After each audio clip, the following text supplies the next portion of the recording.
విశ్వంలోని మారుమూల ప్రాంతాల్లో ఓ బ్రహ్మాండ జలాశయాన్ని శాస్త్రవేత్తలు గుర్తించారు. భూమి నుంచి 1200 కోట్ల కాంతి సంవత్సరాల దూరంలో ఉన్న క్వాసర్ బ్లాక్ హోల్స్ కలిగిన శక్తి ఉత్పత్తి కేంద్రం చుట్టూ ఇది తిరుగుతుంది.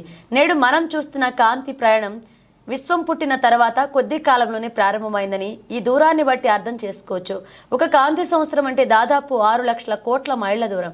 నాసాకు చెందిన జెట్ ప్రొపల్షన్ ల్యాబొరేటరీ ఈ జలాశయాన్ని కనుగొంది. భూమిపై గల మహాసముద్రాల్లోని నీటి మొత్తం కన్నా ఈ మహాబ్రహ్మాండ జలాశయంలోని నీరు 140 లక్షల కోట్ల రేట్లు ఎక్కువ. ఈ జలాశయం ఒక సూపర్ మాసిక్ బ్లాక్ హోల్ వద్ద ఉంది. ఇది సూర్యుడి కన్నా 2000 రెట్లు పెద్దదని పరిశోధకులకు తెలిపారు.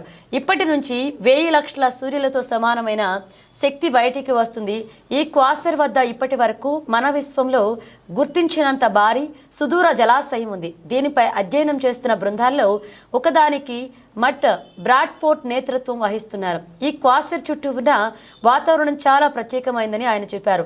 ఇది పెద్ద ఎత్తున నీటిని ఉత్పత్తి చేస్తుందన్నారు. ఈ క్వాసర్ నీటి ఆవిరి 100 కాంతి సంవత్సరాల వరకు విస్తరించి ఉందన్నారు. విశ్వంలో అంతటి నీరు విస్తృతంగా ఉంది అని చెప్పడానికి ఇది మరొక సంకేతమని తెలిపారు. క్వాసర్స్ను 50 ఏళ్ల క్రితం గుర్తించామని ఆయన తెలిపారు. క్వాసర్స్ను అధ్యయనం చేయడం వల్ల ఖగోళ శాస్త్రవేత్తలు విశ్వం ప్రారంభం గురించి తెలుసుకోవడానికి అవకాశం ఉంటుందని వెల్లడించారు. పాలపుంతలు నక్షత్రాల పరిణామానికి రూపం ఇవ్వడంలో నీటి పాత్ర చాలా ముఖ్యమైనదని ఆయన వివరించారు.